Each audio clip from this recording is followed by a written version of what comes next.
The Old Course at St. Andrews Ballot is a common and effective way to score a coveted tee time at the home of golf. But you might be asking yourself, what is the ballot? How does it work? And what are the odds of success with the ballot? In this video, we will aim to answer all three of those questions, plus provide a few additional tips for the Old Course Ballot. So let's start at the beginning. What is the ballot? Well, it's basically a lottery. It's conducted by the St. Andrews Links Trust, which is the organization charged with managing the Old Course and several others on behalf of the town. Roughly half of the tee times for the Old Course each year are awarded via the Old Course Ballot, which is great news if you're hoping to score a tee time this way. So here's essentially how it works. Golfers hoping to play the Old Course will enter the ballot by 2 p.m. 2 days prior to the desired date of play. So for example, if you're aiming to play the Old Course on a Wednesday, you'll enter the ballot by 2 p.m. St. Andrews time on Monday. The ballot is held most days during the travel season with one key exception. There is no ballot on Friday because the Old Course is generally closed on Sundays. If you're traveling with Haversham and Baker, there is nothing required from your group in order to enter the ballot. Your driver host or your hotel will enter your group into the ballot on your behalf each day that you're scheduled to do so. Now, if you're traveling with another company or perhaps on your own, you can enter the ballot via the St. Andrews Links website, or if you happen to be in St. Andrews, drop by the Old Pavilion or any of the St. Andrews Links clubhouses and they can enter you there in person. To enter the ballot, you'll need a minimum of 2 players, as well as the name, email address, handicap, and home club of each golfer. Now this next part is very important. Only one ballot entry is allowed per group. Do not attempt to submit multiple entries by shuffling around the names in your entry. The system will recognize the duplicates and all of your entries will be canceled. After the ballot closes for the day, the results will be posted around 5 p.m. on the St. Andrews Links website. Now what happens after the results are posted depends largely on how you've planned your trip. Most H&B expeditions will plan backup golf for the days that they intend to ballot.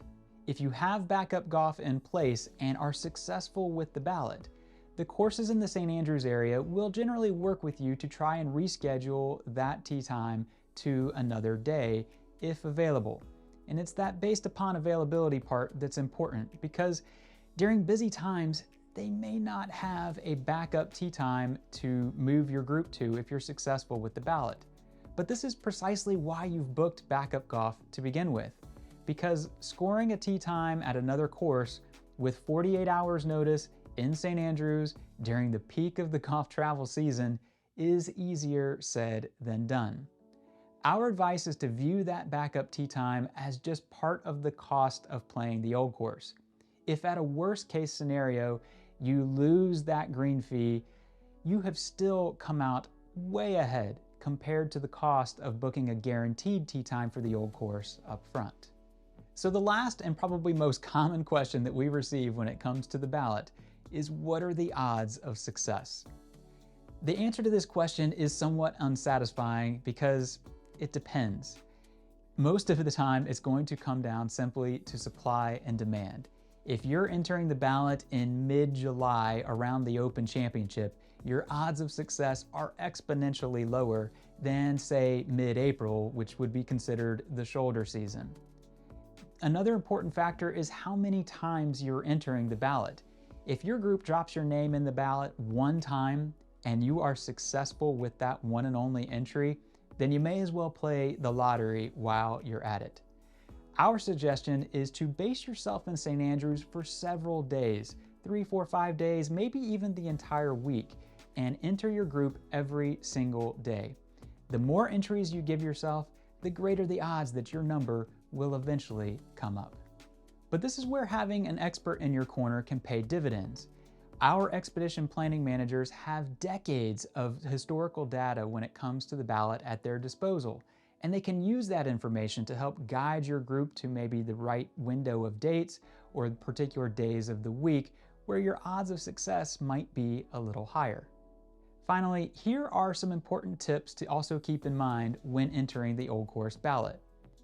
First, the month of September is probably not ideal for your group to enter the ballot.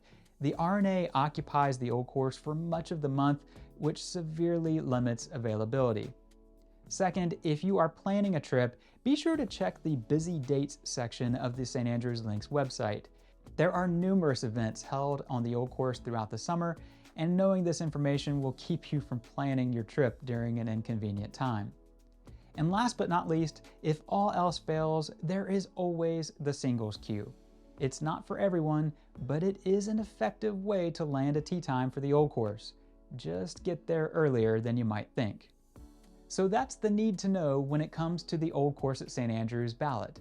If you have any additional questions about the ballot, don't hesitate to ask. Send us an email, golf@haversham.com, and we will be happy to answer them.